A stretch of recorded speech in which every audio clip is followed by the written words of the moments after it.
Hey, what's up, folks? Welcome back to On Texas Football. I'm lifetime Longhorn Rod Babers. Pleased to be joined by the coach, former high school football coach at Burnet, Capel, Brownwood, Rotan, Belton. Also played college football at Abilene Christian.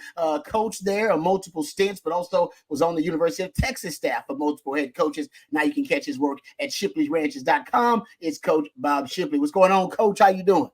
Doing good, man. Can't complain. Life's good. We got a lot of rain out in Abilene, although I'm in Dallas now. Yeah. Yeah, we got a lot of rain. Everything's good. It's beautiful weather, man. Also, this session or segment, I should say, of football theory here on Texas Football is brought to you by our good friends over at MyBookie. Make sure you're in the game with MyBookie. Play any matchup, hundreds of college player props and more. Head to mybookie.ag. We'll tell you some more details about that here in just a second. But Coach and I have a couple of items that we want to hit, looking ahead, obviously, to Texas' next upcoming opponent, the Florida Gators. I want to look at the explosive play margin a little bit for Texas. I was doing some research, and one of the standout, I think, stats that really are eye-popping about this run that Texas is on right now is the explosive play margin. Explosive plays allowed compared to explosive plays generated. That's what that is. We'll get into that. Also, Sark mentioned earlier this week, Coach, that he thought the offense needed to get its mojo back. I don't know if you want to define mojo for the people, but everybody knows what mojo is, even if you can't really define it. And so we'll talk about how the Longhorn offense lost its mojo and how are they going to get it back versus the Florida Gators. And then how do you prepare for a quarterback that you really don't have film on? I want to get your thoughts about that too, Coach, because Aiden Warner, maybe the biggest advantage that they have going into this matchup for Florida is that there really is no film.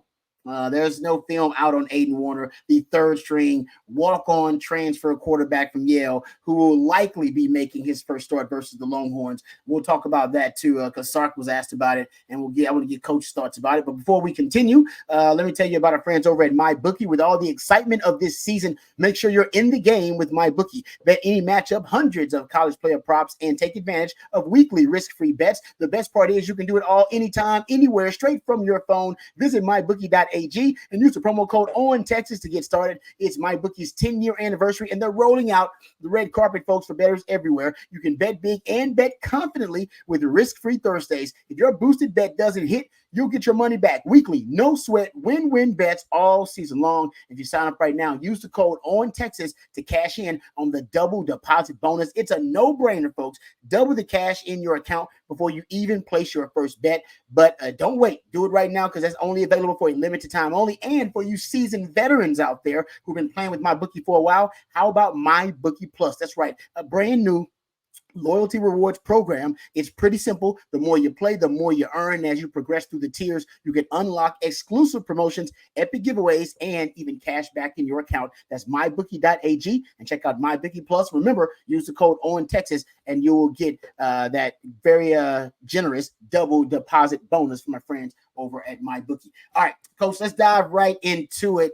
I want to start off asking you a simple question that Sark had to answer. The reports are DJ Lagway suffered a severe hamstring injury, had to be carted off in a game versus Georgia. Aiden Warner was the third string because remember, he's the backup behind Graham Mertz, also suffered a season-ending injury. He's done. And now they're with their third string starting quarterback. He is a walk-on transfer from Yale who'll be making his first start. Not a lot of film out on him. So, I mean, the Longhorns don't really have a true scouting report on this young man. Is that an advantage for the Gators? And in your opinion, I know we haven't got a chance to see much of this young man, small sample size. When Sark was asked about how you game plan for a quarterback without the film, he said you just game plan for the offense, not necessarily the personnel. Yeah, I think that's probably good press conference conversation. But I promise you, the coaching network is tight. And so I wouldn't be a bit surprised if they've been on the phone with the Yale staff, talking to them about him and going back and trying to find old film on him, even from high school. I don't know if he played much at Yale or not, but yeah. Anyway, just kind of see what his skill set is, and then talk to the coaches, Yale, and because I promise you, somebody on the Texas staff has a buddy on the Yale staff. And those guys at those those smaller schools, unless you're just a Yale grad or something, you want to get in good with a guy like Steve Sarkisian. So you're going to help him any way that can hope. I mean, maybe hitch on his wagon at some point in his career. So, that's how the business works. So that's what I think. Yeah, a little quid pro quo, right? I help you out, you help us out. Is it considered appropriate, or is it considered above board to share practice film of a player if they don't have game film? That's a great question. Is that something is that something you don't do if you don't broach that subject? I don't know why you wouldn't do it. I mean, I don't know how it would be illegal. That's what I say. I don't. Yeah, exactly. No, right? no.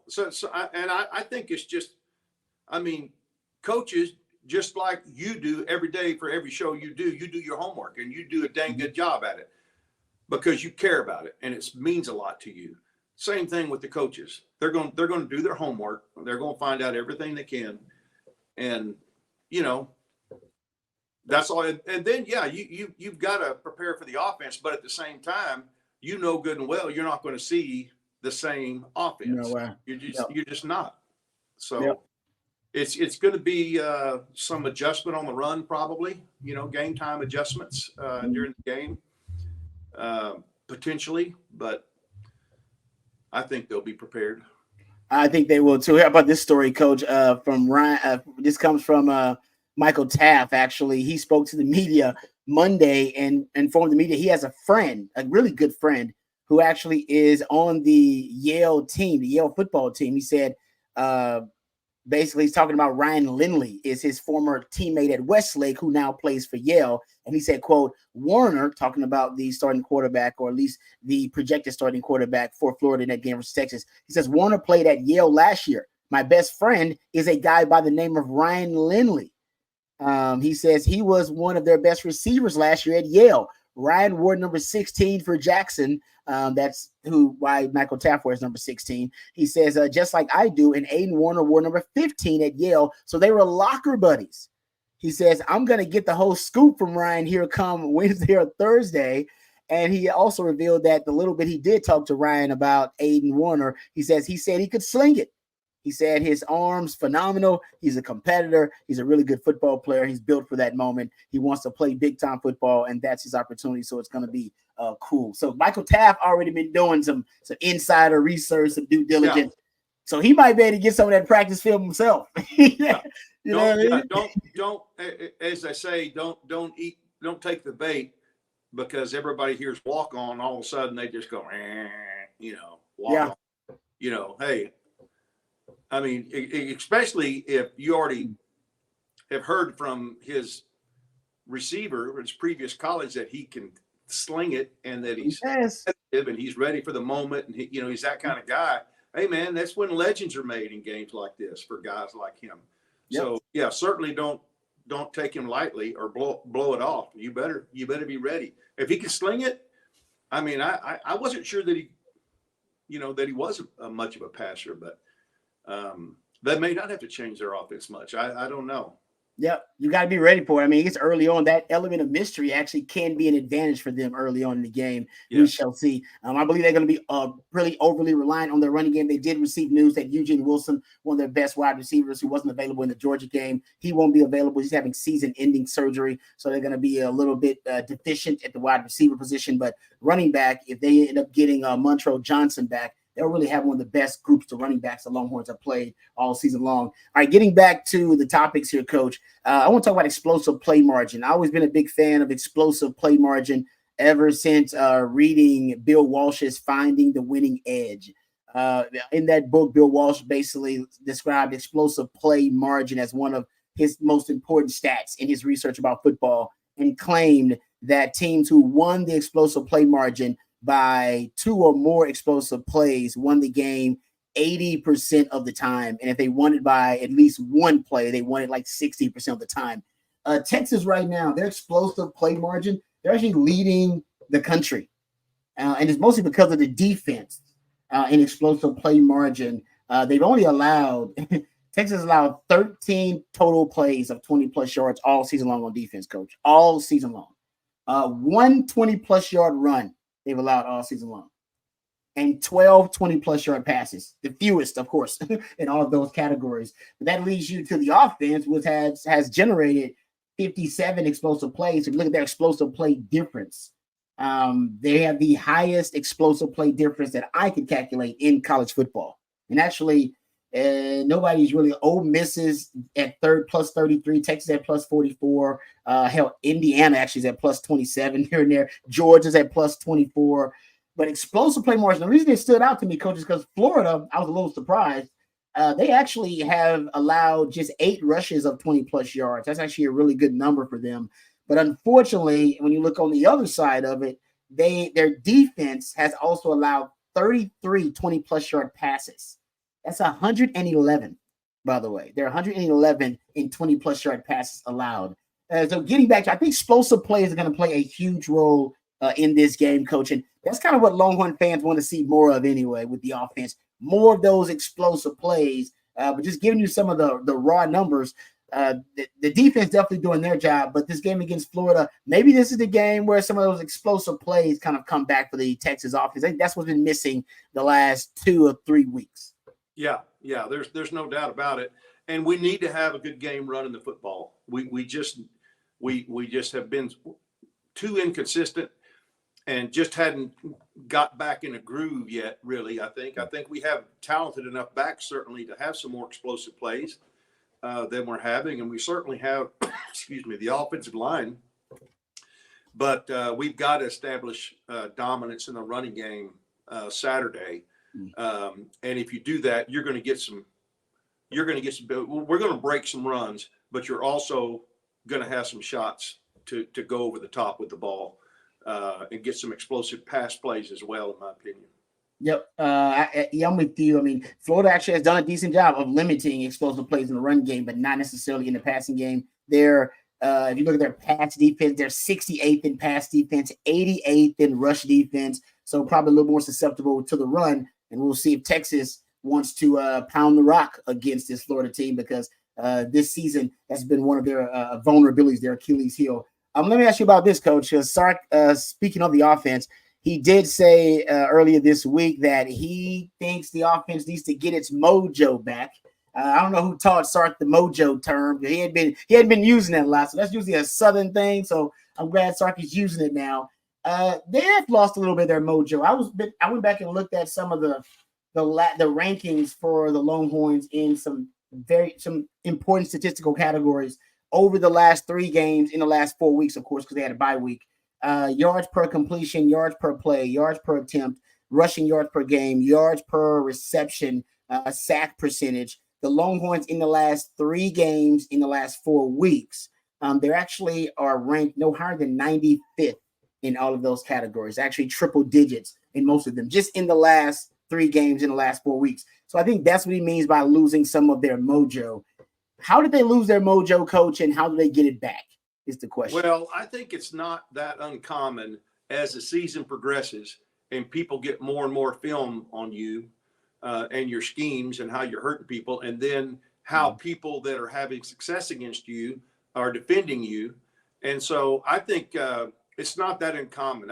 It'd be interesting to go back and look and chart previous years and see if it's and it's not just Texas. I mean, in any team, as people kind of catch on to the schemes and the gimmicks or whatever you want to call it, what they're doing, that they come up with plans. And we talked about this before too. It's a copycat league. It's a football in general is copycat. Very few original ideas. So you see something that works and it fits your scheme, it fits your personnel, and you can work it into your scheme. I think that's one reason we're getting looks that we haven't seen before. And I would like to think it's not focus, that it's not a lack of focus. But there have been some guys that have been a little disappointing, and I'm sure that they're frustrated with themselves that they have, for example, allowed the sacks that we've allowed or the pressures that we've allowed. Like Quinn, not knowing the cornerback is coming on a blitz, that kind of stuff. Another thing that's hurt us is linebackers doing delay blitzes. Yeah. And so those are all things I think that naturally happen in a season, maybe not to the extent that we're experiencing over the last 3 weeks, but it does typically happen. I don't think you'll see offenses be as explosive later on in the season as they are, especially the last third of the season, as they are in the first half of the season. Honestly, Coach, I agree with you, and you're totally right about it. I think the surprising thing is they haven't been able to do that with the Texas defense, because maybe there aren't any real weaknesses at all with the Texas defense. But over a 8-game sample is what we're looking at now for Texas, everybody's flaws will start to be revealed, because the coaches, they make good money. They're good at their jobs. As Mac Brown would say, the other guys on scholarship too. As you pointed out, they're working hard. They're watching film. And all it takes is for one coach to find a small weakness or a small vulnerability, and then start pulling at that thread. And then the next coach pulls at it even more, and then the whole damn sweater starts unraveling. And that's what you start to see a little bit. And I'm with you. I think now they figured out the cornerback blitz, boundary cornerback blitz, slot cornerback blitz. That could work a little bit. A-gap blitzes, delayed rusher blitzes. So I think you're right. I think Texas, over the bye week, you had a chance to solve some of those issues. You may not solve all the problems. You're not going to be perfect, but you won't be as flawed, potentially, in my opinion, as you were in those previous 2 games. I think you're right about that. Offensively, we're just starting to show some of those cracks. What would be the remedy to fix or to bring back the mojo? O-line improvement is the easiest one, right? O-line improves, you get a push in the run game, pass protection, so you're not giving up 11 sacks in the last 2 games. To me, that's the penalties, a lot of them on the offensive line. If you get offensive line improvement, I think Quinn's already had a bounce back game. I think Quinn continues to improve as he gets healthier, and I think that could be the biggest reason for you to have, that add that mojo back to it. But if Sark wants to add some things, I would throw out there potentially adding a little bit more variety to the offense. I know Sark is pretty devoted now to 11 personnel and 12 personnel, sprinkling a little bit of pony package. But I'd like to see more variety in the offense. I'd like to see the 6-0 line package thrown out there. I'd like to see them use maybe a little bit more of the pony. I see them with a 31 personnel set, I believe, a couple of games ago. I'd like to see more variety. I hadn't seen any Red Cat or the Wild Cat or any of his jumbo sets. So maybe a little variety could add some more mojo to the offense, and all the cheat codes that we enjoy and talk about on this show, right? The motion, targets to motion, the empty formations, a lot of those things that are naturally advantageous. I think should use more of those in the offense too. So we'll see what Sark does to bring back that mojo and swagger back to the offense. Certainly something they've been lacking the last couple of weeks. Last question, folks. Last question for you, Coach, because you threw out this term, and now I can't forget it. It's now plastered in my subconscious. ATMO. Will they ATMO versus Florida? For those who don't know, Coach, tell them what it means. Air that mother out. MUTHA. Air it out, baby. Will they ATMO, Coach? Will they air that mother out? I think so, especially given the fact that Florida has given up so many explosive plays in the passing game. Yeah, I think so. And especially, Rod, everybody knows this. The best way to do that is to get your running game going. Mm-hmm. It's really hard when they know you are not able to rush the ball consistently. And so, but I think I think we'll see some shots. And I don't know, to me, when I think about our offense and thinking about the mojo, I think about, just when he came in, it was all gas, no brakes, and we seem to have kind of slipped away, become a little more cerebral at the line of scrimmage instead of attack. Yeah. Just flat out, just wearing them out. I haven't, and of course, it's hard to do that when you're motioning and shifting and doing all that stuff. It's hard to go fast, but I would like to see us pick up the pace again, be as fast as we possibly can, especially with that 450-pound defensive lineman, man. Make that dude run sideline to sideline, for a few plays. And I don't know, you may want him in there. I don't know. I don't know if you want him. It may bring somebody else in there that's a little more mobile, agile, and hostile. I like that, Coach. So you might, it's like the Michigan game plan. They wanted the 2 big D tackles in there. and they just kept hitting everything to the outside perimeter, making those guys chase. A little bit of up tempo thrown in the mix. I like your idea about pace too, Coach. I think that helps. Actually, I think Sark has ran. They're not running up tempo offenses. They're not doing no huddle all the time, but you can tell there is tempo when they get a big play or a good play, and they want to get right back to it. Or Sark sees something light, they want to get right back to it. I'm with you, Coach. It seems like that also is something that can add a little bit more mojo to the offense. All right, good stuff there, Coach, as always. Let's thank our friends over at MyBookie one more time, mybookie.ag. Go check it out for yourself. Use the code ONTexas, and you'll cash in on that double deposit bonus, double the cash in your account before you even place your first bet. But do it right now, and don't wait, because it's only available for a limited time only. That's mybookie.ag. Use the code ONTexas. And for you seasoned veterans, don't forget about their loyalty rewards program, MyBookie Plus. All right, thanks, Coach. Appreciate all the wisdom, and have a great rest of your week. And thank you guys for joining us here on Football Theory, for watching and for listening. Thank you to our sponsor over at MyBookie. Thank you to Matthew behind the scenes doing all the hard work. He's the real MVP. And until next time, for Coach and for Matthew and for MyBookie, hook 'em home.